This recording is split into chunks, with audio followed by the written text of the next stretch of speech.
Hello, dear students. There is a famous saying that is, fortune favors the brave. ಅಂದರೆ ಅದೃಷ್ಟ ಯಾವತ್ತೂ ಧೈರ್ಯಶಾಲಿಗಳ ಸ್ವತ್ತಂತೆ.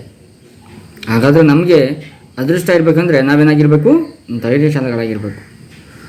ಇದನ್ನು ಯಾಕೆ ಹೇಳ್ತೀನಿ ಅಂತ ಹೇಳಿದರೆ, ಇಲ್ಲಿ ಒಂದು ಪೋಯಮ್ ಇದೆ 10ನೇ ತರಗತಿಲಿ. ಯಾವುದಪ್ಪ ಅಂತ ಹೇಳಿದರೆ, ಬ್ಯಾಲೆಡ್ ಆಫ್ ದ ಟೆಂಪೆಸ್ಟ್ ಅಂತೇಳಿದೆ, written by James T Fields. James T Fields ಅವರು ಬರೆದಿರುವಂಥ ಬ್ಯಾಲೆಡ್ ಆಫ್ ದ ಟೆಂಪೆಸ್ಟ್ ಅಂತೇಳಿ, ಬಿರುಗಾಳಿಯ ಗೀತೆ ಅಥವಾ ಒಂದು ಪದ್ಯ, ಅದ್ರ ಬಗ್ಗೆ ಇರುವಂಥ ಒಂದು ಪದ್ಯ ಇದೆ. ಅದರಲ್ಲಿ ನಾವು ನೋಡ್ತೀವಿ ಎಷ್ಟು ಧೈರ್ಯಶಾಲಿಗಳಾಗಿರಬೇಕು, ಅವರಿಗೆ ಅದೃಷ್ಟ ಹೇಗೆ ಬರುತ್ತೆ ಅಂತೇಳಿ ನೋಡ್ತೀವಿ. ಸೊ ಹಾಗಾದರೆ ತಡ ಮಾಡೋದು ಬೇಡ, ಪೋಯಮ್ಗೆ ಹೋಗೋಣ. ಅದಕ್ಕಿಂತ ಮುಂಚೆ ನಾವು ಪೋಯೆಟ್ ಇಂಟ್ರೊಡಕ್ಷನ್ ಮಾಡ್ಕೊಬೇಡ ಅಲ್ವಾ? Okay, let's go to the poet introduction, that is James T. Fields. James T. Fields, he was born in Portsmouth. ಅವರು ಹುಟ್ಟಿದ್ದು ಪೋರ್ಟ್ಸ್ಮೌತಲ್ಲಿ, ನ್ಯೂ ಹ್ಯಾಂಪ್ಶೈರ್ ಅಂತ ಪ್ಲೇಸ್ ಇದೆ, ಅಲ್ಲಿ ಇವರು ಪೋರ್ಟ್ಸ್ಮೌತಲ್ಲಿ ಜನಿಸ್ತಾರೆ. 1817 ಇಸ್ವಿ ಡಿಸೆಂಬರ್ 31ರಲ್ಲಿ ಇವರು ಜನಿಸ್ತಾರೆ. ಇವರು ಜನಿಸಿದಾಗ ಅವ್ರ ತಂದೆ ತಾಯಿ ಇವರಿಗೆ ಜೇಮ್ಸ್ ಫೀಲ್ಡ್ ಅಂತ ಹೆಸರಿಟ್ಟಿದ್ರು. 1-2 ವರ್ಷ ಆದಮೇಲೆ ಅವರ ಹೆಸರಿಗೆ ಜೇಮ್ಸ್ ಫೀಲ್ಡ್ಸ್ ಅಂತ ಹೆಸರಿಟ್ರು. ಫೀಲ್ಡ್ ಅಂತ ಹೆಸರಿದ್ರು ಮೊದಲು, ಈಗ ಫೀಲ್ಡ್ಸ್ ಅಂತ ಹೆಸರನ್ನ ಆ್ಯಡ್ ಮಾಡಿದರು. ಅನ್ಫಾರ್ಚುನೇಟ್ಲಿ ಅವರಪ್ಪ ಸತ್ತೋಗ್ಬಿಡ್ತಾರೆ. ಅವರು ಸಮುದ್ರದಲ್ಲಿ ಒಂದು ಶಿಪ್ಪಲ್ಲಿ ಕ್ಯಾಪ್ಟನ್ ಆಗಿದ್ದರು. ಏನೋ ಪ್ರಾಬ್ಲಮ್ ಆಗಿ ಅವರು ಸತ್ತೋಗ್ಬಿಡ್ತಾರೆ. ಅವ್ರು ಸತ್ತಾಗ ಜೇಮ್ಸ್ ಫೀಲ್ಡ್ಸ್ಗೆ ಕೇವಲ 3 ವರ್ಷ ಆಗಿತ್ತು ಅಷ್ಟೇ. ಅಷ್ಟು ಚಿಕ್ಕ ವಯಸ್ಸಲ್ಲೇ ತನ್ನ ತಂದೆನ ಕಳ್ಕೊತಾರೆ. ಆದರೆ ಅವರನ್ನು ಮತ್ತು ಅವ್ರ ತಮ್ಮನನ್ನು, ಜೇಮ್ಸ್ ಫೀಲ್ಡ್ ಮತ್ತು ಅವ್ರ ತಮ್ಮನನ್ನು ಸಾಕಿದ್ದು ಅವರ ತಾಯಿ ಮತ್ತು ಅವರ ತಾಯಿಯ ಅಕ್ಕ ತಂಗಿ, ಲೈಕ್ ಅವರ ಆಂಟಿ ಒಬ್ಬರು ಮೇರಿ ಅಂತ ಇದ್ದಾರೆ, ಅವ್ರ ಅಂಕಲ್ ಜಾರ್ಜ್ ಅಂತ ಒಬ್ಬರು ಇರ್ತಾರೆ. ಅವರು ಅವರನ್ನು ಸಾಕೋದಕ್ಕೆ ಸಹಾಯ ಮಾಡ್ತಾರೆ.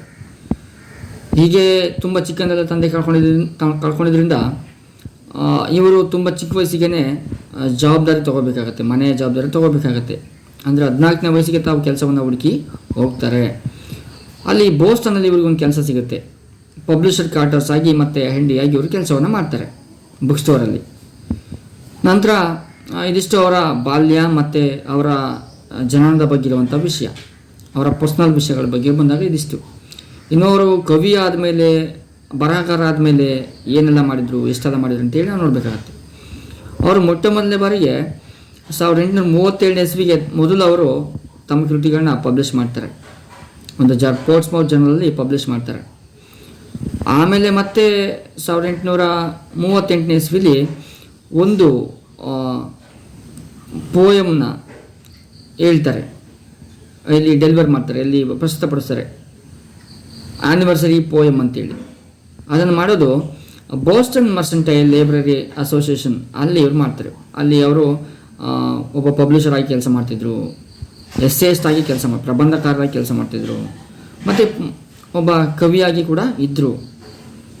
ಇನ್ನು 1880 ಇಸ್ವಿಲಿ ಅವರ ಎಲ್ಲ ಕೃತಿಗಳ ಒಂದು ಬಂಚ್ನ, ಎಲ್ಲ ಕೃತಿಗಳನ್ನ ಸೇರಿಸಿ ಒಂದು ಬುಕ್ನ, ಎಲ್ಲ ಪೋಯಮ್ಗಳನ್ನ ಸೇರಿಸಿ ಒಂದು ಬುಕ್ನ ಪಬ್ಲಿಷ್ ಮಾಡ್ತಾರೆ. ಅದರ ಹೆಸರು ಬ್ಯಾಲೆಡ್ಸ್ ಆ್ಯಂಡ್ ವರ್ಸಸ್ ಅಂತೇಳಿ. ಈಗ ನಾವು ನೋಡೋಂಥ poem the ballad of tempest, ಅದು ಕೂಡ ಈ ಕೃತಿಯ ಒಂದು ಭಾಗ. We have extracted this poem from ballads and verses. ಇಲ್ಲಿ ಬರುವಂಥ ಬಹಳ ಫೇಮಸ್ ಲೈನ್ಸ್ ಯಾವುದು ಅಂತ ಹೇಳಿದರೆ, we are lost the captain shouted as staggered down the stairs. ನೋಡಿ, ಕವಿ ಹೇಳ್ತಾನೆ, ಕ್ಯಾಪ್ಟನ್ ಹೇಳ್ತಾ ಇದ್ದಾನೆ, ವಿ ಆರ್ ಲಾಸ್ಟ್, ನಾವು ಕಳೆದೋದ್ವಿ, ನಮ್ಮ ಕತೆ ಮುಗೀತು, ನಾವು ಸತ್ತೋದ್ವಿ ಅನ್ನೋ ಮೀನಿಂಗ್ ಕೂಡ ಬರುತ್ತೆ. ನಮ್ಮ ಕತೆ ಮುಗೀತು, ದ ಕ್ಯಾಪ್ಟನ್ ಶೌಟೆಡ್, ಅವ್ನು ಕಿರ್ಚ್ತಾ ಇದ್ದಾನೆ, ಅಯ್ಯೋ ನಮ್ಮ ಕತೆ ಮುಗೀತು. ಮತ್ತು as he staggered down the stairs.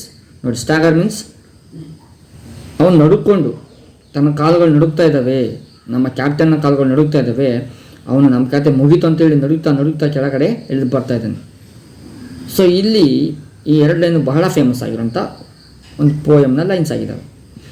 ಹಾಗಾದರೆ ನಾವು ತಡ ಮಾಡೋದು ಬೇಡ, ಪೋಯಮ್ಗೆ ಹೋಗೋಣ. Here is poem ballad of the tempest. This poem is for memorisation. ನೀವು ಸ್ವಲ್ಪ ಇದನ್ನ ಪ್ರಾಕ್ಟೀಸ್ ಮಾಡಬೇಕಾಗತ್ತೆ, ಬೈ ಹಾರ್ಟ್ ಮಾಡಬೇಕಾಗತ್ತೆ. ಇದು ನಿಮ್ಮ ಕಲಿಯುವಿಕೆಗೆ ಅಂದರೆ ಮೆಮೊರೇಷನ್ಗಿದೆ ಅಂತೇಳಿ, ನಿಮ್ಮ ಸ್ಮೃತಿಗೆ ಮೆಮೊರಿ ಮಾಡೋದಕ್ಕೆ ಕಲಿಯೋದಕ್ಕಿದೆ ಅಂತೇಳಿ ನಾವು ಹೇಳ್ತೀನಿ. ನಾವು ಜಸ್ಟ್ ಈ ಪೋಯಮ್ನ ಒಂದ್ಸರಿ ಯಾಕಂದರೆ ನೋಡೋಣ. ಅದಕ್ಕಿಂತ ಮುಂಚೆ ಒಂದಿಷ್ಟು ಬ್ಯಾಕ್ಗ್ರೌಂಡ್ ಇದೆ, ತಿಳ್ಕೊಂಬಿಡೋಣ. ನೋಡಿ, fortune favours the brave is an oft quoted statement. ನೋಡಿ, ಸಾಮಾನ್ಯವಾಗಿ ಯಾವಾಗಲೂ ಹೇಳೋಂಥ ಒಂದು ಸ್ಟೇಟ್ಮೆಂಟ್ ಏನಂತ ಹೇಳಿದರೆ, ಫಾರ್ಚೂನ್ ಫೇವರ್ಸ್ ದ ಬ್ರೇವ್, ಯಾವತ್ತೂ ಧೈರ್ಯಶಾಲಿಗಳಿಗೆ ಅದೃಷ್ಟ ಇರುತ್ತೆ ಅಂತೇಳಿ ಹೇಳ್ತಾರೆ. ಇಲ್ಲೇನಾಗಿತ್ತು ಹಾಗಾದರೆ, ಅದೃಷ್ಟಶಾಲಿಗಳು ಯಾರಾಗಿದ್ದರು ಮತ್ತು ಧೈರ್ಯ ಏಕೆ ಮಾಡಬೇಕಾಗಿತ್ತು ಅಂತೇಳಿ ನೋಡೋಣ. Even Columbus had a lot of faith in almighty. ಇಲ್ಲಿ ಕೊಲಂಬಸ್ ನಮ್ಮ ಶಿಪ್ನ ಕ್ಯಾಪ್ಟನ್, ಇಲ್ಲಿ ಬರುವಂಥ ಶಿಪ್ನ ಕ್ಯಾಪ್ಟನ್ ಯಾರಂದರೆ ಕೊಲಂಬಸ್. ಅವನು ಕೂಡ ದೇವರಲ್ಲಿ, ಆಲ್ಮೈಟಿ ಮೀನ್ಸ್ ಗಾಡ್ ಅಂತ ಹೇಳ್ತೀವಿ, ಸರ್ವಶಕ್ತ ಅಂತ ಹೇಳ್ತೀವಿ. ಅವರಲ್ಲಿ ಬಹಳಷ್ಟು ಧೈರ್ಯ ಇವನಿಗೂ ಇತ್ತು, ದೇವರಲ್ಲಿ ಬಹಳ ನಂಬಿಕೆ ಇತ್ತು. ಆದರೂ ಸನ್ನಿವೇಶಗಳು ಬರುವಾಗ ಭಯ ಮಾಮೂಲಿಯಾಗಿ ಮನುಷ್ಯನಿಗೆ ಹಾಗೆ ಆಗುತ್ತೆ. But is it true of everybody? ಕೊಲಂಬಸ್ಸಲ್ಲಿ ಧೈರ್ಯ ಇತ್ತು ಒಪ್ಕೊತೀನಿ, ಆದರೆ ಅವನ ಜೊತೆ ಇದ್ದವರಲ್ಲಿ ಧೈರ್ಯ ಇತ್ತಾ, ಇರಬೇಕಾ? ಹಾಗೇನಿಲ್ಲ, ವ್ಯಕ್ತಿಗಳಲ್ಲಿ ವ್ಯತ್ಯಾಸ ಇರುತ್ತೆ. ನಾವು listen to a poem where the sailors face a great peril. Oh my god, ನೋಡಿ ಅವ್ರು ಹೇಳ್ತಾರೆ, ಈಗ ಪೋಯಮ್ನ ಕೇಳಿ ಅಂತ ಹೇಳ್ತಾರೆ. ಪೋಯಮ್ನ ಕೇಳುವಾಗ ಪೋಯಮಲ್ಲಿ ಏನಾಗಿದೆ ಅಂತ ಹೇಳಿದರೆ, ದೇರ್ ವಾಸ್ ಎ ಗ್ರೇಟ್ ಪೆರಿಲ್, ಅಂದರೆ ದೊಡ್ಡ ಟೆಕ್ನಿಕಲ್ ಸ್ನ್ಯಾಗ್ ಆಗಿದೆ, ಮಿಸ್ಟೇಕ್ ಆಗಿಬಿಟ್ಟಿದೆ. ಅಂದರೆ ಸೇಲರ್ಸ್ಗಳಿಗೆ, ನಾವಿಕರುಗಳು ಸಮುದ್ರದಲ್ಲಿ ಶಿಪ್ಪಲ್ಲಿ ಹೋಗುವಾಗ ದೊಡ್ಡ ಒಂದು ಅನಾಹುತ ಆಗ್ಬಿಟ್ಟಿದೆಯಂತೆ. ಏನು ಅನಾಹುತ ಇರ್ಬೋದು ಅಂತೇಳಿ ನೋಡೋಣ. ಮತ್ತು ಅನಾಹುತದಿಂದ ಹೊರಗಡೆ ಬರೋಕ್ಕಾಯ್ತಾ ಅಥವಾ ಆಗಲಿಲ್ವಾ? ಏನಾಯಿತು? ಅವರು ಸತ್ತೋದ್ರಾ, ಬದುಕಿದ್ರಾ? ಅವರ ಅಡುಗೆಗೆ ಏನಾಯಿತು? ಅವ್ರ ಜೊತೆಗಿದ್ದಂಥವ್ರಿಗೆ ಏನಾಯಿತು? ಅವ್ರನ್ನ ಕಾಪಾಡೋಕ್ಕಾಯ್ತಾ? ಏನಾಯ್ತು ಅಂತೇಳಿ ನೋಡೋಣ. ಇದಿಷ್ಟು ನಮ್ಮ ಕವಿಯ ಪರಿಚಯ ಮತ್ತು ಕಾವ್ಯದ ಅಥವಾ ಪದ್ಯದ ಬ್ಯಾಕ್ಗ್ರೌಂಡ್ ಅಥವಾ ಹಿನ್ನೆಲೆ ಅಂತ ಹೇಳೋಕ್ಕೆ ಇಷ್ಟಪಡ್ತೀನಿ. ಮುಂದಿನ ತರಗತಿಯಲ್ಲಿ ನಾನು ನಿಮಗೆ ಪದ್ಯವನ್ನು ಡೀಟೇಲಾಗಿ ಡಿಸ್ಕಸ್ ಮಾಡ್ತೀನಿ.